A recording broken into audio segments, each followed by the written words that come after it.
charge from the effluent to be cleaner than almost even drinking water. Why aren't we approving those types of septic systems in high water table areas that we live in, at least in the bottomlands and the valley? Because we aren't participating in the government. It's not EPA saying that. EPA has a whole thing, it's on my The website. Department of Health and everybody that goes along. Yeah, all these small-time operations, but you need to look at the data to know what is the contamination, what is it that we're putting into the river. Yeah, what's coming out of the other end? You know, if you can demonstrate that's clean, it's really none of their business how it gets there. Well, I've seen, I don't think I could do it, but I've seen the aerobic systems where they run it through there and people just drink it. I mean, They've done it for years at drink Lake it Tahoe out in with a Africa. water yeah. glass right out from where it's coming out of the sewer treatment plant. And I don't know if I could do that, but it must work, but we're closing our eyes to that type of a treatment. It seems that kind of treatment stops at the Mississippi River. I think it doesn't get anywhere in Idaho because small towns like this get engineering firms like Keller. There were 3 firms that they looked at, they chose Keller. Keller helped them get the DB2 grant. I've already explained, what that's about. They can't do that stuff if people who understand, like you, are participating in the government. They can't do it. I wouldn't be the only one down there to tell them you're going down the wrong track here. Here's the right track. Well, the only reason they raised the sewer rates to the, sewer and water is now based $65. I think it is. Yeah. And for that base, then that increase, we could afford to pay for another $6 million bond. And so that doesn't fix the problem if we're just gonna make sure the water going to the treatment plant is not leaking out. When it gets there, we haven't done anything about treating it after it gets there. You're right. I tried to be serious in my little talk with you today, but to me it's ludicrous. It's a big joke. Gina said it most eloquently, I think, one day. She said, the city council does not want to be confused with data. I'm amazed that, when the argument is so clear, the solution so obvious, but they want to pump out sludge. They're almost gonna spend that much money for a sweeper on the city streets. Or we could, at least, that's not any more of a waste if it didn't work. Yeah. The problem is you've gone at it logically. I'm serious. Yeah. That doesn't cut any ice. You're right. Politically, it cuts ice. Did Political. I hear you early on saying that the city had approved the $50,000? Yes. So they approved $6 million plus $50,000? No, what they said was, we're going to put Keller on hold for now. Oh, okay, I missed that. And if you read, and I think I have it in that document, part of it, they said that we approved $50,000, and it was for me to write the management plan to get the paper into the EPA, to put in the bottom aeration and do the testing. That's right in the notes, that's right on their website, so it's in the minutes of the meeting. What they said was, we approve that you study this more. And that's what they're doing. This year you have 50,000 compared to 600,000, but I always thought it was $6 million. It is $6 million, that's what Keller says. Then we need to have 3 more zeros after this. In their minutes, yeah. I think they just print. Is that 600,000 just to fix the delivery? Oh, no, that was the other, there's bottom aeration guy here. He put tubes across the aerodynamic systems. His was 600,000. The city council didn't even do it, there were 2 contractors. Then are we gonna need more land like overactors?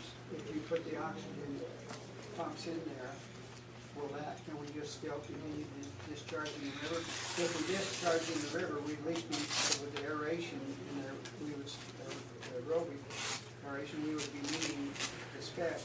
But you're saying put it on land, and then we wouldn't have to be involved. To the city council, I discovered, like you did, that they can only think of one thing at a time. So I'm not even talking about putting water on the land. I'm talking about putting the water Back in the river. in the river. It's so clear, you don't get any EPA violations. Yeah. The next thing I'm gonna say, this water's so clean now, even DEQ can't tell us when we can put it on the land. So we'll pipe it over to Mike Overackers in the winter.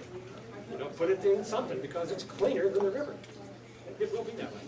Well, I think there were sort of two things. One, if it wasn't clear, of the 50,000, about half was for all instrumentation to verify that That it was good. things were working right, and then the other part was for the pumps and. It's only 20,000 for the pumps. Yeah, and the yeah, others about to- 25. To convince them that we were meeting.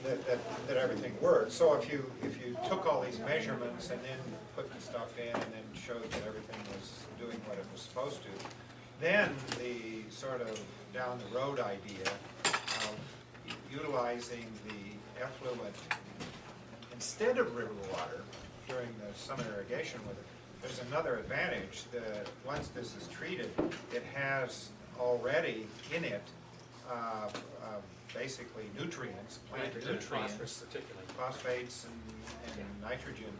So you wouldn't have to, you know, you could grow certain crops without even adding fertilizer, very expensive fertilizer, And you're and not without adding that to the withdrawing river. that water from the river. Right. So you've got something else to sell, if you will, water that would otherwise be withdrawn from the river that isn't being put back in there. So it has a economic value that could earn money for the city as well. That's why Mike Overackers went to the city council and said, I'll take the water. He said, you don't even have to clean it very much. So it was my understanding, listening to some of them, and I'm not informed, that they were needing to buy the land so that they would have a place to put the affluent, to have the enzymes or the, whatever it is word, on the affluent. But you're saying that it can be just treated in the pond and that the water that would be going into the plants would be clean water with various chemicals in it, that no fertilizer would have to be added, and you can irrigate and raise crops. That's right. That gets DEQ out of the business, EPA out of the business. It puts salmon back in the place that I remember when I lived here, you know, in 1988, and so, where you know, there was a sawmill in town, and that, you know, I was from the east, and I thought, well, this is a great place to live. I mean, people take care of themselves here. They fixed the tire for me that, you know, they couldn't fix anywhere else. We're not quite there now, but we could be.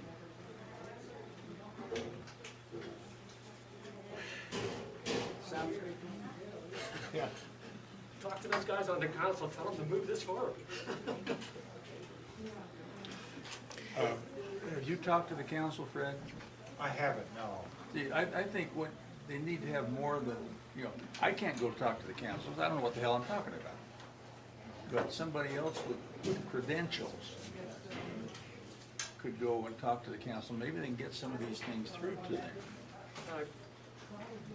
Roger Grenier, I showed him the data. He went and talked to the council. This is all on my website. You can see it. We recorded it there. And haven't done anything. Roger was there. Isn't he credible?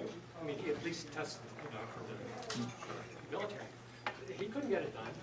The only reason I got it done is, you know, I've been at it for 6 months. You didn't get it done. Well, yeah. You well, thought I got you it did. approved, but I can't get down the last one.